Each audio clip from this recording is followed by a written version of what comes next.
Sanibonani, ake sibheke indlela yokucabanga ukuze uwine i-chess kufanele ube wazi ukuthi kucatshangwa kanjani. Asibuke le position le. La u-black udlalile uku-attack-a i-bishop yakho. That's what esikubona kuqala ukuthi le bishop ifuna ukushaya le bishop emhlophe. Yabo? So it's an attack.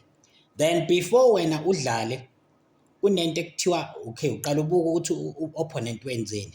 Yikuphi akwenzile imove yakhe bese uyacabanga ukuthi wena fanele wenzeni.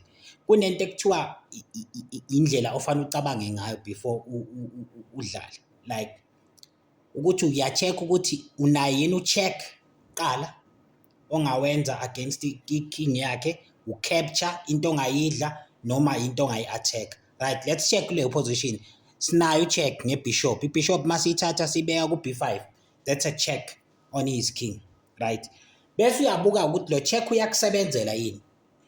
But no, lo akasebenzi because angaphusha iphonde leli ku-c7, aliphushe ablock i-bishop at the same time ayi-attack. Angahlehlisa ne-knight, ayihlehlisa ayibeke laphayana ku-c6, okusho ukuthi lo check akasebenzi.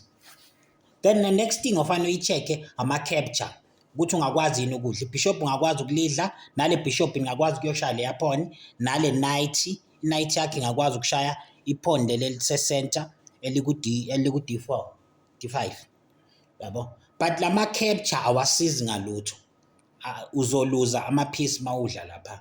Bese si-check manje ukuthi ikhona yini piece esingayi-attack. Yes, singayi-attack i-queen ngebishop, yabo. Masibeka lapha i-bishop ku-e5, it's attacking the queen but uyakwazi ukuyidla. But look at it, masibeka lapha ku-g5, thatha i-bishop to g5, so bese attack i-queen and i-queen ayisenayo indlela yokubaleka. Let's put bishop on g5, bishop on g5. La i-queen ayisenandlela yokubaleka. So every time mawudlala i-chess, before udlale ubuka i-move ayenziwe umuntu ukuthi iqondeni, mawusuyibona ukuthi yenzani, bese ubuka wena ukuthi unaye yini u-check ongamsebenzisa akusebenzele. Bese ubuka uma engakusebenzeli ubuka ukuthi unayo yini u-capture into ongayidla bese uyayiwina. Uma ingekho ubheka ukuthi unayo yini into engayi-attack. Njalo before wenza i-move ucabanga lezi zinto ey'ntathu: i-capture, u-check, u-capture,